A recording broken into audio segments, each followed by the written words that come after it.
My stepdaughter tried to destroy my life and chose her real mom, who traded her for $5,000. Now she's calling me crying because her life turned upside down? I married Rick when Olivia was 3 years old. Her birth mother, Denise, was this disaster of a person who disappeared for months at a time and only showed up when she needed money. She'd been arrested twice for theft and once for assault. When Olivia was 4, Denise signed away her parental rights in exchange for Rick not pursuing back child support. We agreed never to tell Olivia about Denise because why would you tell a child their mother traded them for $5,000? So I raised her. I was at every soccer game, every piano recital, every parent-teacher conference.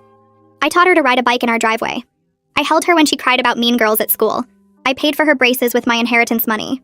She called me mom and I called her my daughter. When people said she looked nothing like me, I'd laugh and say she got her dad's genes. For 13 years, that was our life. Then last month, Denise shows up. Olivia's 16 now, and Denise somehow found her on Instagram. Starts messaging her about how she's her real mother and I stole her away. Tells her all these lies about how Rick and I prevented them from being together. Olivia confronts us at dinner one night, holding her phone with all these messages. Rick tries to explain, but Olivia's already decided we're the villains.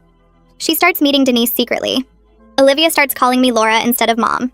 She tells her friends I'm her stepmother who's been lying to her. She moves all her photos of us off her wall. But here's where it gets interesting.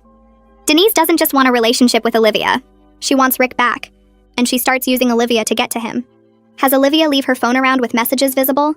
Has her talks about how lonely her real mom is? How Denise never got over losing her family? Olivia starts picking fights between Rick and me. Dad, Laura's trying to control me again. Dad, Laura said I can't see my real mom. Dad, don't you think it's weird how Laura pretends I'm hers? Rick starts defending Denise. Says maybe we were too harsh. Maybe Olivia deserves to know her real mother. Maybe Denise has changed. I'm watching my family fall apart and then I find them. Rick and Denise, in his car in our driveway. He's kissing her. I stand there watching them through the kitchen window and something in me just goes cold. I did not confront them. I go upstairs and start making lists. The house is in my name. I bought it before we married with money from selling my dad's business. Rick's name isn't on the deed. His car? I paid cash for it but put it in his name for insurance reasons. The vacation house we go to every summer? Mine. Inherited from my grandmother. Olivia's college fund? That's interesting. It's in my name as the account owner. Rick and I had been putting money in, but I'd been adding extra from my consulting work. About $80,000 extra. Olivia's car she got for her 16th birthday 2 months ago? I bought that. Title's in my name until she turns 18. The credit cards Rick uses? All authorized user cards on my accounts. The next morning I call my lawyer. Then I call my accountant. Then I call a locksmith. Rick's at work when the locks get changed. Olivia's at school when I clean out her college fund and put it in a new account. I leave the original $20,000 Rick contributed, but take every penny I put in. I canceled Rick's cards and removed him as an authorized user on all of them. I texted him that he needs to find somewhere else to stay tonight. He calls me, screaming about how I can't lock him out of his own house. I remind him it's not his house. Never was. Olivia comes home from school and tries her key. It doesn't work. She calls Rick crying, and he tells her to go to Denise's apartment. That's when she learns Denise lives in a studio above a liquor store with no heat and roaches everywhere. She texts me, "You can't keep me from my home." I text back, "Your dad can find you somewhere to live. I'm sure your real mom has room." Rick tries to withdraw money from what he thought was our joint account. It's empty. I moved everything to my personal account. He calls me, screaming that I can't take his money. I remind him that every deposit came from my consulting firm. Olivia tries to drive her car to school the next week. The repo company already took it. She calls me sobbing, saying I stole her car. I tell her the car was never hers. It was mine that I let her use. Now she can ask her real mom for rides. I tell her, "You wanted your real mom. Now you have her. Enjoy everything she can provide for you." 3 weeks later, Rick tried to claim common law marriage. His lawyer called on a Tuesday morning while I was making coffee. The guy introduced himself as Charlie Larson and started talking fast about how Rick had rights to marital property and common law marriage, and how I couldn't just lock him out. I listened to him go on for maybe 2 minutes. Then I gave him Faith's phone number and hung up while he was mid-sentence. My coffee was still hot when my phone rang again.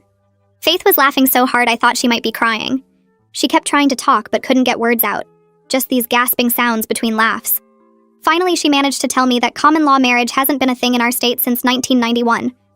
Even if it was still legal, Rick would have to prove we presented ourselves as married to other people, which was impossible since we actually got legally married 13 years ago.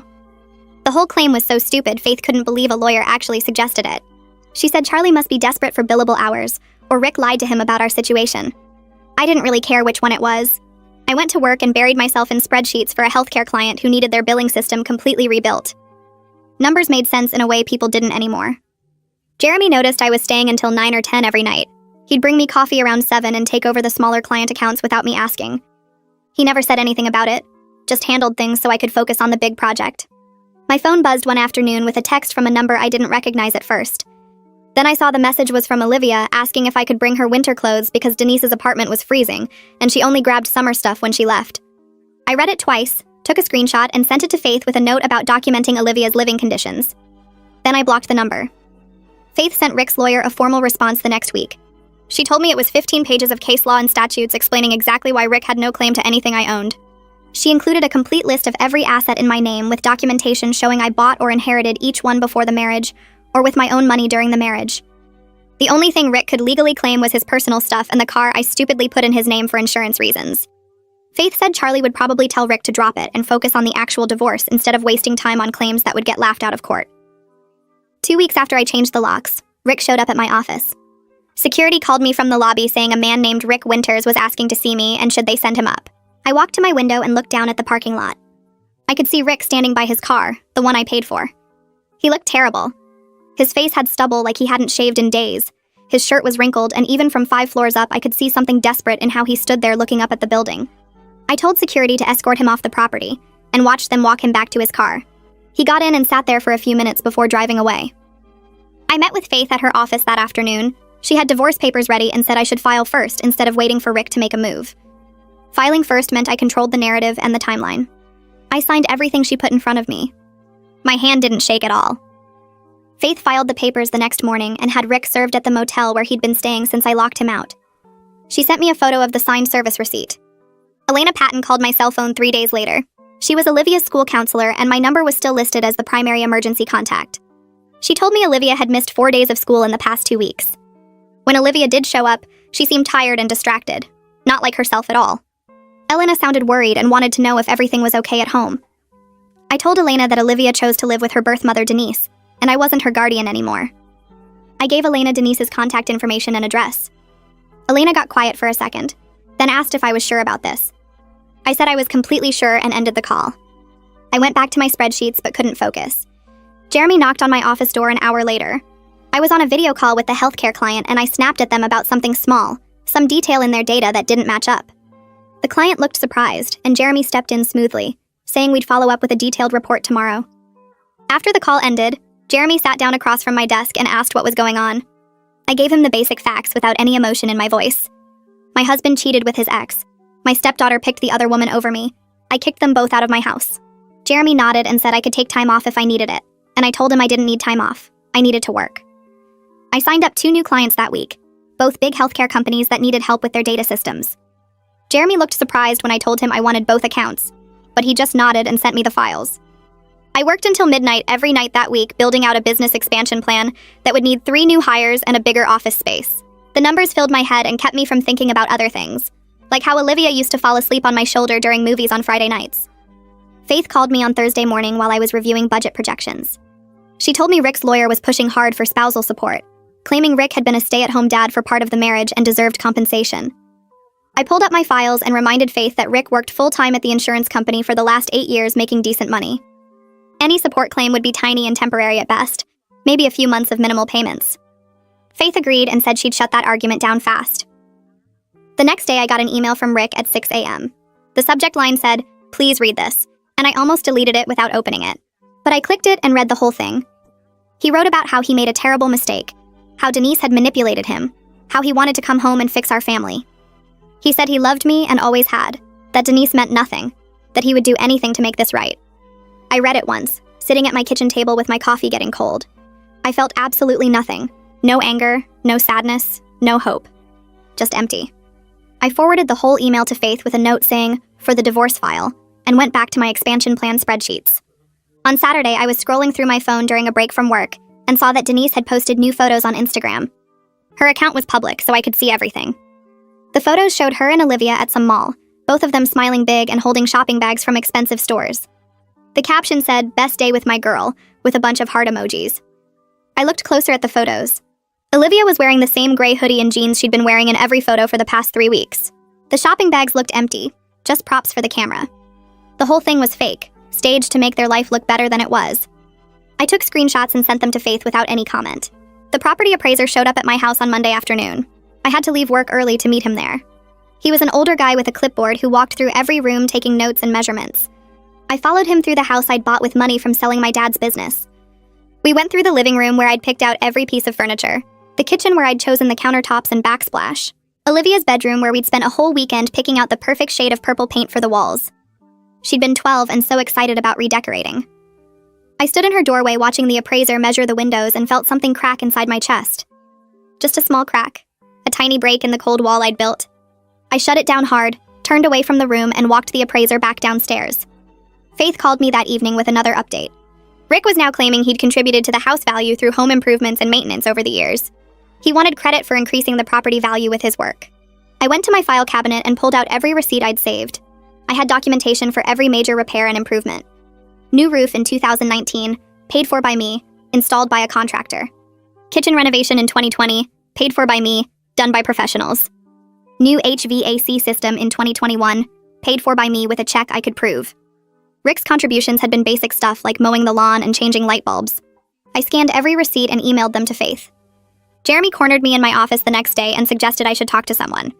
He knew a therapist named Alexis Roberts who worked with people going through hard times. I told him I was fine, I just needed help managing my stress levels. He gave me Alexis's number anyway, and I made an appointment for Thursday because Jeremy wouldn't stop bugging me about it. Alexis had an office downtown in a building with lots of windows. She was younger than I expected, maybe 40, with kind eyes that made me uncomfortable. I sat in her office and told her the basic story. Husband cheated, stepdaughter picked the other woman, I kicked them both out. I explained I wasn't there for therapy, just for stress management strategies. Alexis listened without judging me or trying to fix anything. Then she asked me one question that I couldn't stop thinking about later. She asked what I would want Olivia to know if Olivia ever asked me to explain everything. I didn't have an answer. Faith called me 3 weeks after I'd changed the locks. She said her investigator had been following Denise and had some concerning information. The investigator had photos of Denise taking Olivia to bars with her at night. In the photos, you could see Denise going inside the bars while Olivia sat alone in the car waiting. The timestamps showed 11 p.m. on a school night. There were multiple photos from different nights, always the same pattern. Denise would park, go inside, leave Olivia in the car for an hour or more, then come back out. I looked at the photos Faith emailed me.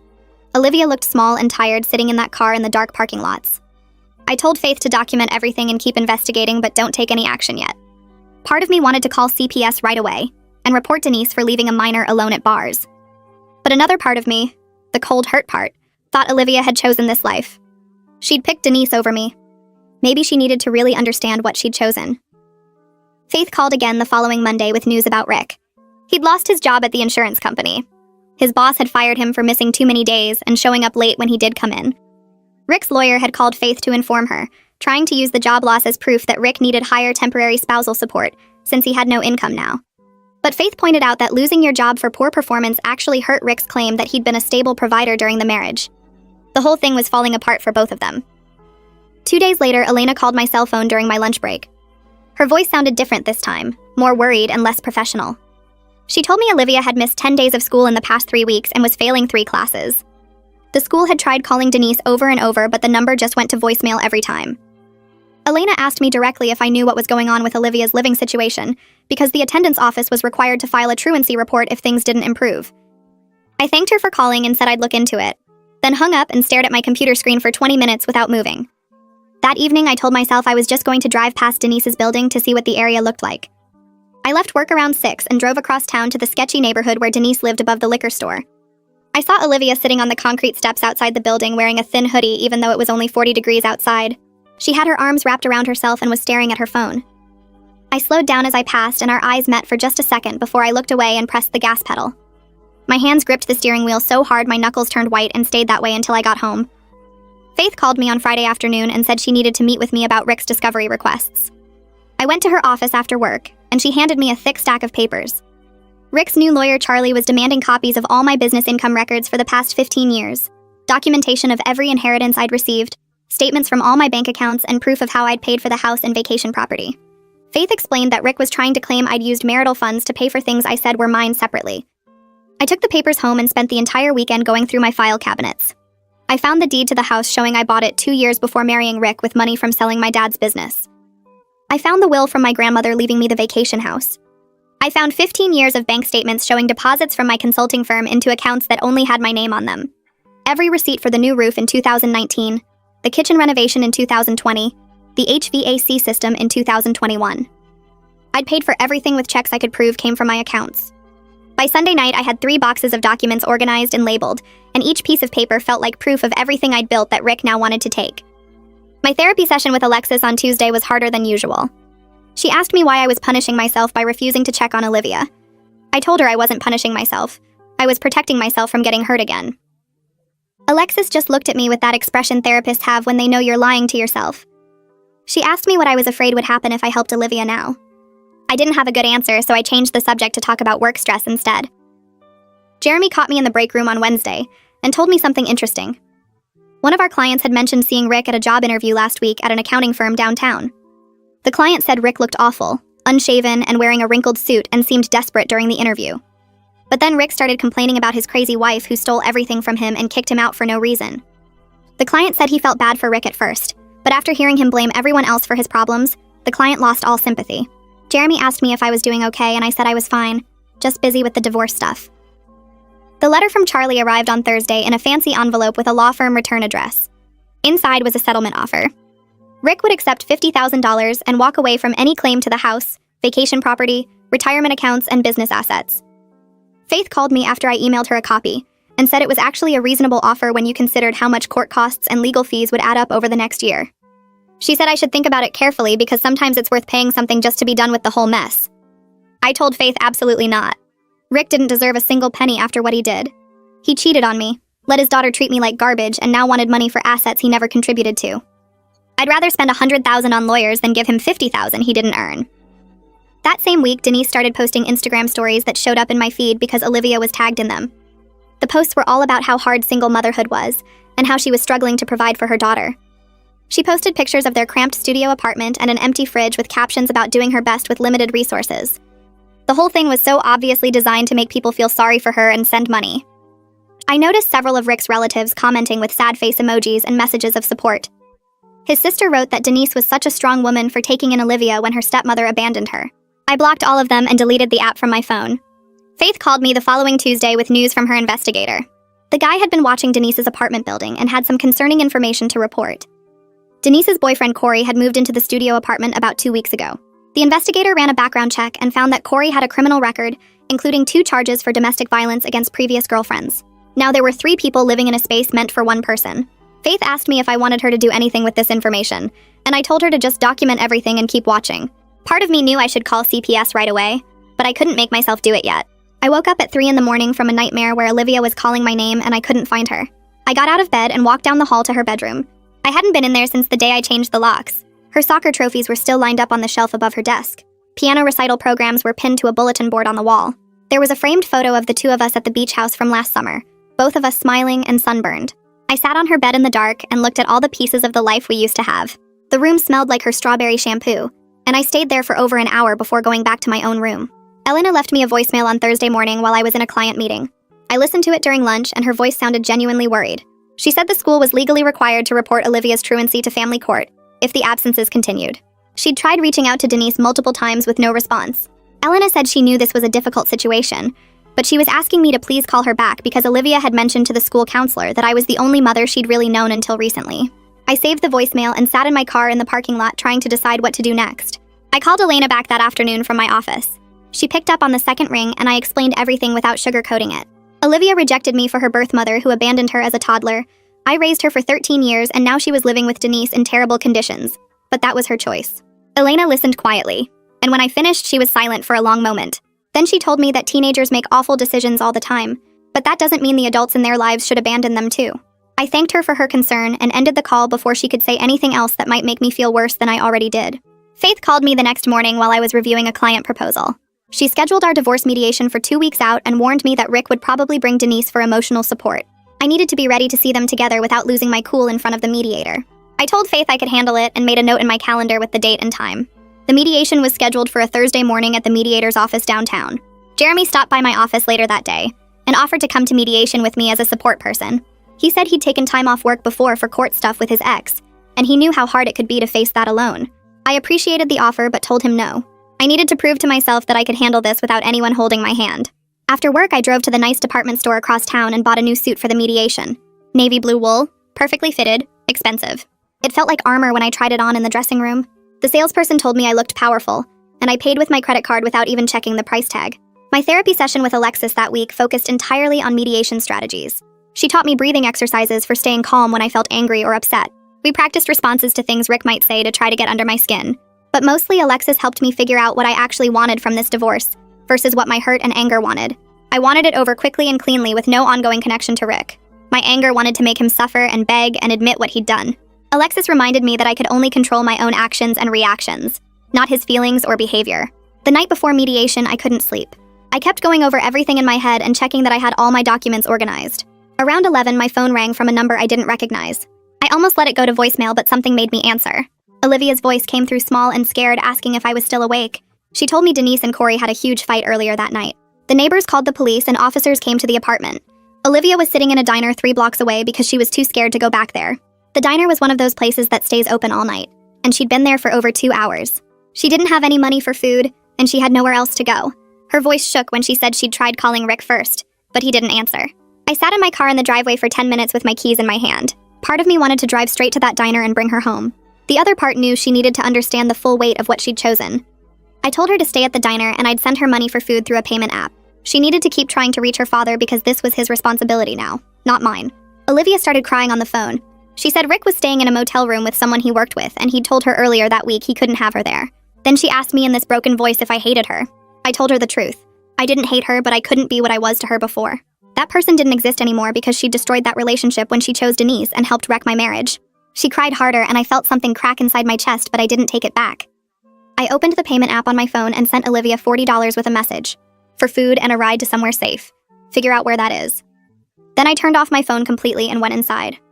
I took a sleeping pill from the medicine cabinet because otherwise I knew I'd get in my car and drive to that diner, and I wasn't ready to do that. I needed to protect what was left of myself first. Mediation day arrived and I put on my new Navy suit like armor. The mediator's office was in a building downtown with bland conference rooms and cheap coffee in the waiting area. Rick showed up 20 minutes late with Denise right next to him. She had the nerve to smile at me like we were old friends meeting for lunch. I looked at her once and then looked away. The mediator called us into the conference room and started explaining the process. I interrupted and told the mediator that Denise wasn't a party to this divorce and needed to leave immediately. Rick tried to argue that she was his support person, but the mediator agreed with me. Denise had to wait in the lobby, and the mediator quickly decided to put Rick and me in separate rooms so we wouldn't have to look at each other while negotiating. The mediator came into my room 20 minutes later carrying a yellow legal pad with Rick's demands written out. Faith sat next to me at the conference table while the mediator read through the list. Rick wanted the vacation house that my grandmother left me in her will. He wanted half of my retirement accounts that I funded entirely from my consulting income. He wanted ongoing spousal support for 5 years. He wanted one of my cars even though he already had the vehicle I bought him. Faith didn't say anything while the mediator talked. She just slid a folder across the table with copies of property deeds, account statements, and inheritance documentation. The mediator looked through the papers for about 10 minutes, making notes on his pad. Then he asked if Faith wanted to make a counteroffer. She told him no counteroffer was necessary because Rick had no legal claim to any separate property I owned before the marriage or inherited during it. The mediator nodded and said he'd go present that to Rick. Faith leaned back in her chair after he left and told me this was going exactly as she expected. Rick was trying to use the mediation to pressure me into giving him something just to make it go away. She said we'd sit here all day if needed because she got paid either way. The mediator called for a break after another hour of going back and forth. I walked out into the hallway to use the bathroom and saw Denise standing by the water cooler on her phone. She had her back to me and didn't notice me come out of the conference room. I heard her tell whoever was on the phone that once Rick got his settlement, they were moving to Florida together. She laughed and said something about beach weather and starting fresh somewhere new. I stood there for a second watching her plan out her future with money she thought Rick would get from me. Rick was sitting in his conference room down the hall actually believing she loved him and wanted to build a life with him. I almost felt sorry for him right then. Almost. But then I remembered him kissing her in our driveway, and I walked past Denise to the bathroom without saying anything. The mediation ended 3 hours after it started with no agreement reached. Rick wouldn't accept that he wasn't entitled to my property, and I wasn't giving him anything beyond his clothes and the car already titled in his name. Faith packed up her files and told me we'd be headed to court now. She said it would cost us both money and legal fees, but the outcome would be the same. I'd keep everything, and Rick would get nothing except maybe a few thousand in temporary spousal support if the judge felt generous. We walked out together, and I saw Rick standing by his car with Denise. She had her arm around his waist and was talking to him quietly. He looked defeated and angry at the same time. I got in my car and drove home without looking at them again. I turned my phone back on after I got home and found 12 missed calls from Olivia. There was a voicemail from 2 hours earlier. I sat in my car in the garage and played it. Olivia's voice sounded tired and flat. She said she went back to the apartment after staying at the diner. Corey was gone, and Denise was acting like nothing happened the night before. She said Denise told her the police thing was no big deal and Corey would be back in a few days. Olivia asked if I was still mad at her. Then the message ended. I saved it and forwarded it to Faith as documentation of the living situation. Then I went inside and made dinner for one. 2 days later, I got an email from Elena at Olivia's school. The subject line said truancy notification. She wrote that she was formally filing a report with family court about Olivia's attendance. Olivia had missed 15 days so far this semester and was failing 3 classes. The email was professional and included all the official language about court procedures and parental responsibility. But at the bottom, she added a note that wasn't part of the formal notification. She wrote that off the record she hoped I would think about what was best for Olivia beyond the hurt between us. I read that line 5 times before I closed the email. Then I called Alexis and asked if she had any emergency appointment slots available. Alexis saw me that afternoon in her office downtown. I sat in the chair across from her desk and tried to explain why I needed to talk right then. But as soon as I started talking about Elena's email, I started crying. Not quiet tears, but actual sobbing that I couldn't control. I told Alexis about changing Olivia's diapers when she was 3, and Rick was working double shifts. About teaching her to read by going through picture books every night before bed. About holding her after her first breakup with a boy from her freshman class. About how none of that mattered when Denise showed up with her lies and her Instagram messages. Alexis handed me tissues and waited until I could breathe normally again. Then she asked me one question. She wanted to know what I was afraid would happen if I helped Olivia now. I sat there trying to come up with an answer that made sense. Finally, I told Alexis the truth. I was scared that if I let Olivia back into my life, she would just choose Denise again. That I would open myself up and start caring again, and Olivia would decide her real mom was better after all. That I would have to survive that rejection twice, and I didn't think I could do it. Alexis wrote something in her notebook and asked me if I thought Olivia understood what she lost now. I said I didn't know. Maybe she did. Maybe she was just scared and alone and looking for any way out of Denise's apartment. Alexis told me I didn't have to decide anything right now. I could sit with these feelings and figure out what I actually wanted, versus what my hurt and anger wanted. Faith called me 3 days later with an update on the divorce. Rick's lawyer withdrew from the case. Rick hadn't paid him in 6 weeks and couldn't afford to keep him on. Faith said Rick was now representing himself, which meant everything would take longer and be messier. People representing themselves always dragged things out because they didn't understand court procedures or filing deadlines. She said we should expect the divorce to take at least another 4 months now instead of wrapping up in 6 weeks. I asked if that changed anything about the outcome. Faith said no. Rick still had no legal claim to my property. It just meant more court dates and more paperwork. My phone buzzed while I was on the call with Faith. A text from Olivia came through with a photo attached. I opened it after I hung up and saw her report card. 3 Fs in English, math, and history. An AD in science and a C- in art. The text below the photo just said, "I'm sorry." Nothing else. No explanation or excuses. Just those 2 words. I stared at the message for a long time trying to figure out what she was apologizing for. Sorry for failing. Sorry for choosing Denise. Sorry for helping destroy my marriage. Sorry for calling me Laura instead of Mom. I didn't respond to the text. Instead, I saved the screenshot and added it to the folder I was keeping of everything related to Olivia's situation. The next morning, I called Elena at the school. I asked her what resources they had available for students in crisis situations. Elena sounded surprised to hear from me, but answered right away. She told me about counseling services and academic support programs. There was a tutoring center that could help Olivia make up missed work. There was a social worker who could connect her with community resources. But then Elena said something that made my stomach hurt. She said all of those things required stable housing and parental support to access them. A student living in an unsafe environment couldn't focus on schoolwork, no matter how much tutoring they got. I thanked Elena for the information and told her I'd think about next steps. She said to call her anytime if I wanted to discuss options for helping Olivia get back on track. I hang up with Elena and sit at my desk staring at nothing. The tears start before I realize I'm crying. I put my head down on my folded arms and just let it happen. I don't hear Jeremy come in until he's sitting in the chair across from my desk. He doesn't say anything for a minute. Then he starts talking about his daughter Rachel. How when she was 15 she told him she hated him and wished he wasn't her dad. How she ran away twice and lived with her boyfriend's family for 3 months. How he had to decide whether to force her to come home or let her figure out on her own that the boyfriend's mom wasn't actually better than him. He tells me he chose to stay her dad even when she didn't want him to be. He paid her phone bill so she could always call. He showed up at her school events even when she told him not to. He sent her birthday cards to the boyfriend's house. And eventually she came back. Not because he forced her, but because she realized he never stopped being her dad. Jeremy stands up to leave and says sometimes being a parent means doing the right thing even when it hurts like hell. I drive to the family court building the next morning. The clerk at the records window finds the truancy filing and prints me a copy. She tells me there's a hearing scheduled in 2 weeks. She explains that if Olivia's situation hasn't improved by then, the judge could order her into foster care. Neither parent is providing adequate supervision according to the school's report. I ask what adequate supervision means. The clerk says stable housing, regular school attendance, basic necessities. She looks at me over her reading glasses and says the system doesn't like to split up families, but sometimes there's no choice. I fold the papers and put them in my purse. I sit in my car in the parking lot for 20 minutes before I can drive. That night, I lie in bed staring at the ceiling. I keep picturing Olivia in some stranger's house, sharing a room with other foster kids, going to a new school where nobody knows her. I think about her first day of kindergarten when she cried and held onto my leg. How I walked her to her classroom and stayed until she felt safe. I think about teaching her to swim at the vacation house. How scared she was of the deep end until I held her and showed her she could float. I roll over and look at the empty side of the bed where Rick used to sleep. Some part of me is still her mother. I raised her for 13 years, changed her diapers and made her lunch and helped her with homework. She called me mom. That has to count for something even if she doesn't call me that anymore. I can't let her go into foster care. I just can't. I text Olivia at 7 in the morning. I tell her I'll help her, but there are conditions. She has to admit that Denise lied to her about me keeping them apart. She has to commit to going back to the school every single day. She has to accept that our relationship will never be what it was before.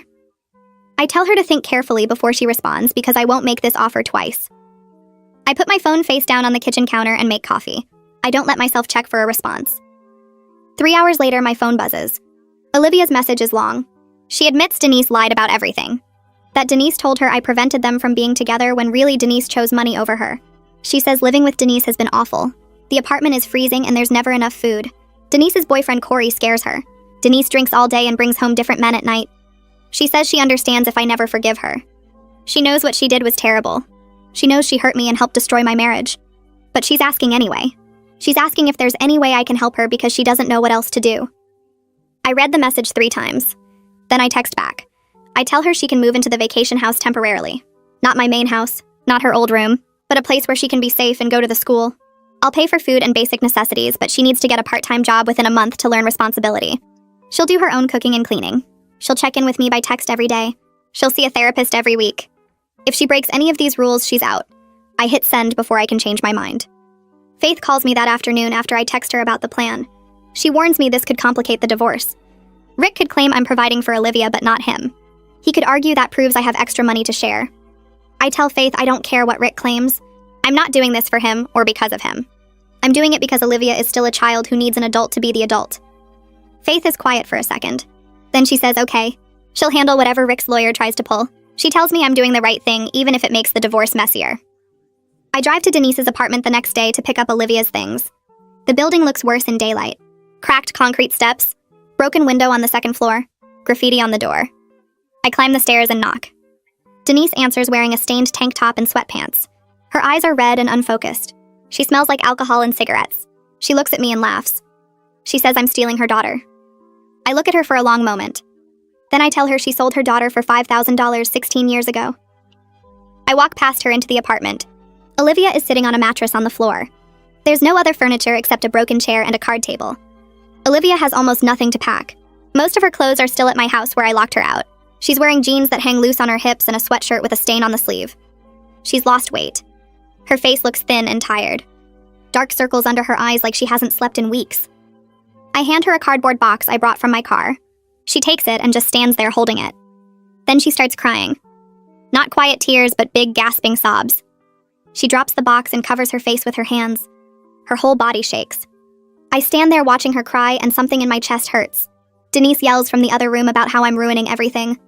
I ignore her and pick up the box. I start putting Olivia's things in it myself. A few shirts, some school books, a hairbrush.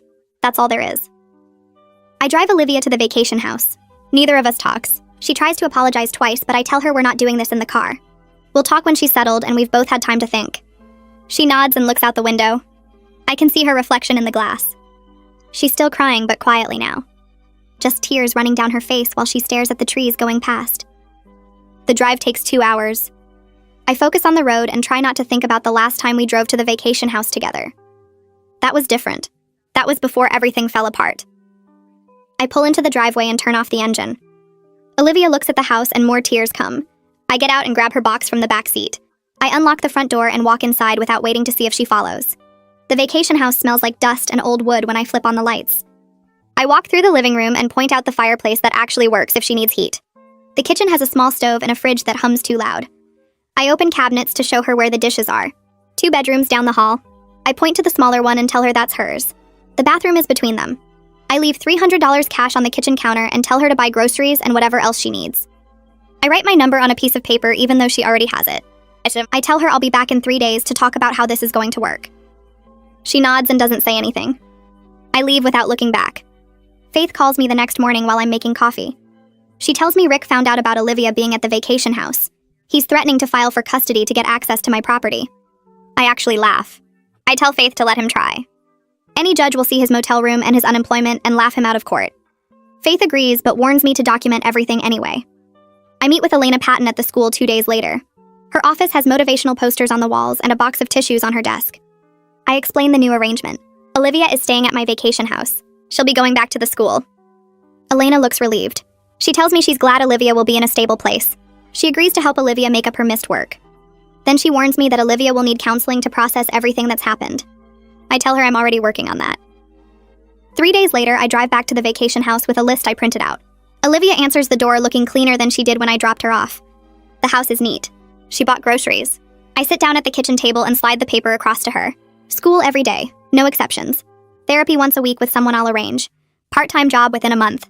She'll do her own cooking and cleaning. She'll text me every single day to check in. If she breaks any of these rules, she's out. Olivia reads the list twice. She looks up at me and agrees to everything. No argument, no negotiation. Then she asks me if she can ever come back to the main house. I tell her honestly that I don't know yet. I tell her trust takes years to build and seconds to destroy. She nods like she understands, but her eyes get wet. I stand up to leave. I arrange for Olivia to start seeing a therapist who works with Alexis. The therapist specializes in teenagers. The first session happens a week later. Afterward, the therapist calls me with permission from Olivia to share some information. She tells me Denise had been manipulating Olivia for months before they even met in person. Denise built elaborate lies about how Rick and I kept them apart. She sent fake screenshots of text messages. She created this whole story about fighting for her daughter. The therapist says Olivia believed every word because she wanted to believe her birth mother loved her. Rick calls me from a new number 3 weeks into the arrangement. I almost don't answer, but I do. He's begging me to let him see Olivia. His voice sounds broken and desperate. I tell him he can arrange that through Olivia directly. She's old enough to decide if she wants contact with him. I'm not going to be the go-between for his relationship with his daughter. He starts to argue, but I hang up. 2 months pass. The divorce gets finalized on a Tuesday morning. Rick gets nothing except his car and his personal belongings. The judge barely glanced at his requests before denying them. Olivia is passing all her classes. She got a job at a coffee shop and works weekends. She texts me every morning. Short messages, but consistent. I visit her every Sunday for dinner at the vacation house. We cook together. We talk about small things, school, work, the weather. We're learning how to be in each other's lives in this new, smaller, more careful way. Denise violated her lease and disappeared without telling anyone where she went. The landlord called me looking for her because I was listed as an emergency contact on Olivia's school forms. Honestly, we're all better off. Rick got a job in another state and moved away. He sends Olivia texts sometimes. She answers about half of them. I'm dating someone new. A guy I met through work who knows the whole story and respects my boundaries. He doesn't try to fix anything or tell me what I should do. I'm learning that protecting yourself doesn't mean closing yourself off forever. The family I thought I had is gone. That version of us doesn't exist anymore. But I'm building something different now. Something based on honesty and earned trust rather than assumptions and obligations. Olivia will probably never call me mom again. She might never live in my main house again. But she's safe and she's working hard and she's learning that actions have consequences. It's not the happy ending I wanted 13 years ago when I taught her to ride a bike in our driveway. It's not the life I planned when I paid for her braces and went to her soccer games. But it's real, and maybe that's better than the pretty lie we were all living before.